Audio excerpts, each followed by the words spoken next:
اب رہ گئی چہلکاف. تو چہلکاف کا پڑھنا بزرگوں سے ثابت ہے ایک بات.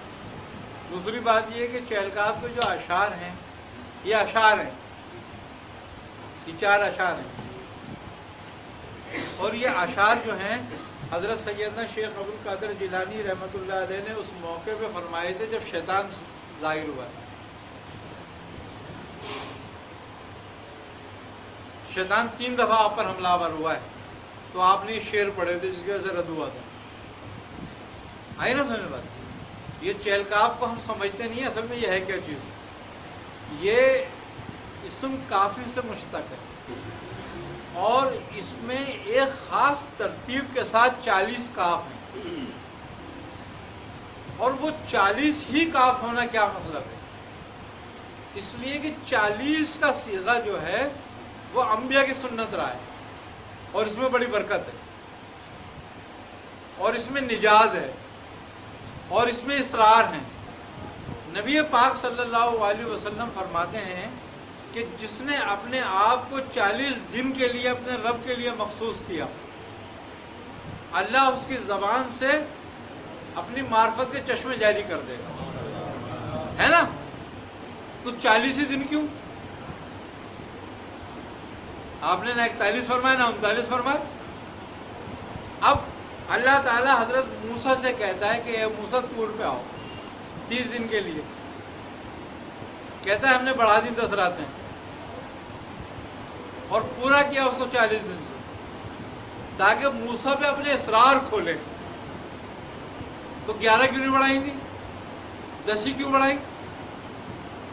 اسی طریقے سے حضرت یونس علیہ السلام 40 روز مچھلی کے پیٹ میں رہے، 39ویں روز آپ نے وہ کلمات دہرائے آیت کریمہ کے.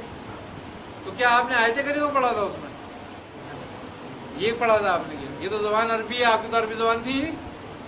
لیکن جو کچھ آپ نے پڑھا تھا وہ بھی ہیں کلمات، لیکن اس کا مفہوم یہی بنتا ہے جو اللہ نے عربی زبان میں قرآن میں فرمایا، مفہوم اس کا وہی بنتا ہے کہ نہیں کوئی معبود سوائے تیرے، اور تو پاک ہے بے شک میں. آئی نا سمجھ بات؟ 40ویں دن مچھلی کو حکم ہوا کہ باہر نکال دو. اللہ تبارک و تعالیٰ نے جب مچھلی نے آپ کو نگلا تو آپ نے مچھلی سے کہا کہ اپنا منہ بند نہیں کریو. اللہ تعالیٰ نے مچھلی کو حکم دیا کہ منہ بند نہیں کرنا، اپنا منہ کھول کے رکھنا. کیوں؟ کہ جب تک مچھلی منہ کھول کے رکھتی ہے اس کی غذا ہضم نہیں ہوتی، محفوظ رہتی ہے. اگر وہ اپنے منہ بند کر دے تو غذا گل جائے گی. کیونکہ میرے دوست تیرے پیٹ میں ہے، وہ میری امانت ہے، اپنا منہ کھول کے رکھنا.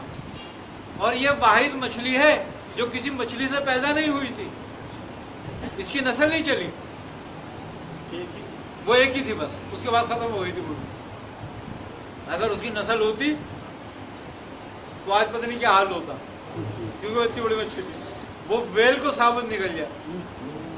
اور اللہ نے جب آپ نے یہ کلمات ادا کیے 39ویں روز، تو آپ نے اللہ تبارک و تعالیٰ نے اس کی حرارت سے اس مچھلی کے شکم کو، پیٹ کو شیشے کی طرح کر دیا.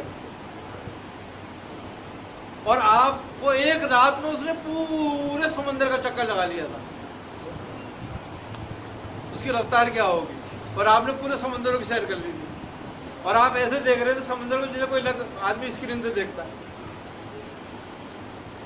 وہ زحمت نعمت بن گئی 40ویں روز. تو وہ 40 ہی روز کیوں تھے؟ پھر اسی طریقے سے ابراہیم علیہ السلام کو جب آگ میں پھینکا گیا تو کتنے روز رہے آپ؟ 40 روز. 40ویں روز حضرت جبرائیل نے آپ کو خلط پہنائی ہے وہاں پہ آنے، اور خلیل کا خطاب عطا ہوا. یہ آتا وہ 40ویں اسرار تھا. تو چہل میں جو ہے نا، اسی لیے بڑی برکت ہے، اس لیے 40 کاف ہے. یہ اب رہ گیا کاف کے معنی کیا ہے. قرآن کہتا ہے کہ الیس اللہ بکافٍ عبدہ، کیا؟ ہاں، اس کا مطلب ہے کاف کا مطلب ہے کافی ہونا. اور جب بندے کے لیے اللہ کافی ہو جائے تو پھر کیا چیز رہ جاتی ہے پیچھے؟ تو یہ اسم کفایت ہے، یعنی کہ ٹوٹل بندہ اپنے آپ کو اپنے رب کے سپرد کر دیتا ہے اس کلمے کو کہنے کے بعد. اب اس کا علم اس کی حفاظت نہیں کرتا، اس کا ارادہ اس کی حفاظت نہیں کرتا، اس کے رب کا علم اور اس کے رب کا علم ارادہ اس کی حفاظت کرتا ہے. اب جس کی حفاظت میں اس کے رب کا علم ہو اور اس کے رب کا ارادہ ہو، اس کو نقصان پہنچانے والا کون ہے؟ تو وہ کہتے ہیں کہ ایسی حفاظت میں چلا گیا کہ جو میرے رب کے علم میں ہے اور میرے رب کے ارادے سے. اب چاہے خطرے لشکر در لشکر ایسے گچھے ہوئے کہ رسی کے مانند ہو، میرے اوپر حملہ ہوتے رہے، میرا کچھ نہیں بگاڑ سکتا، اب میں محفوظ ہوں. تو یہ چہل قاف کے معنی میں ہے کہ چہل قاف کی طرف جانے والا گویا ایسے ہے کہ جیسے اپنے رب کے ارادے کی حفاظت میں چلا گیا. اس لیے اس چہل قاف کو بزرگوں نے بہت پڑھا ہے. اچھا، کیونکہ اسم کاف جمالی ہے،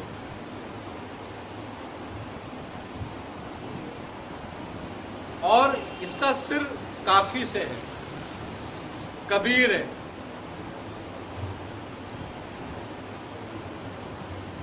آئے نا سمجھ بات؟ اونچی شان، عالی شان، کبریائی رکھنے والا، بڑائی رکھنے والا. تو اس کے عامل کو دونوں باتیں پیدا ہوتی ہیں کہ اس کی کفایت بھی ہوتی ہے، مخلوق کا محتاج نہیں رہتا، اور اس کی ہر مخلوق میں عزت ہوتی ہے. بزرگان دین فرماتے ہیں کہ اسم کافی پر عامل شیر کی سواری رکھتا ہے اور سانپ کا کوڑا، کہ ہر نقصان پہنچانے والا انسانوں میں سے ہو، درندوں میں ہو، چرندوں میں ہو، پرندوں میں ہو، حشرات میں ہو، زمین میں ہو، آسمان میں ہو، پانی میں ہو، خشکی میں ہو، تری میں ہو، اس کو نقصان نہیں پہنچا سکتا. اب جب نقصان پہنچانے والا اس کو کہیں نقصان نہیں پہنچا سکتا تو قبر میں فرشتے بھی نقصان نہیں پہنچا سکتے، معلوم وہ کفایت کرنے والا ہے. جب وہ کفایت کرنے والا ہو، وہ تمہارا کفایت کرنے والا زمین پر ہی نہیں ہے، زمین کے اندر بھی ہے. اور جب وہ زمین کے اندر کفایت کرنے والا ہو تو پھر کون مخلوق تمہارے پاس آگے نقصان پہنچائے گی تمہیں؟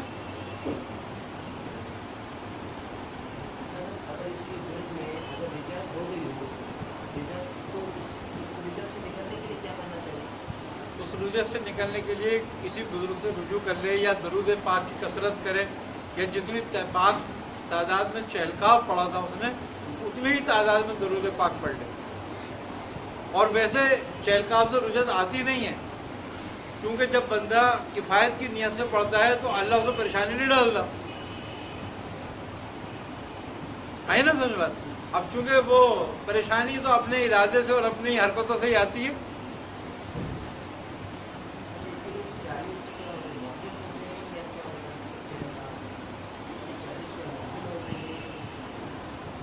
اس کے 40 نہیں 800 موکل ہیں. اس کا حال یہ ہے کہ 20 کو 20 سے 40 سے ضرب دو کتنا بنے گا؟ 800 بنا نہیں بنا؟ اب 800 موکل مقربین، اور وہ ہر موکل 800 سردار رکھتا ہے اپنے خادم، اور ہر سردار کے پاس 800 موکل ہیں، اور ہر موکل ان کا 800 آوان رکھتا ہے، اور ہر آوان 800 جنات رکھتا ہے. اب تم گنتی کرنا سی، کیلکولیشن کرنا.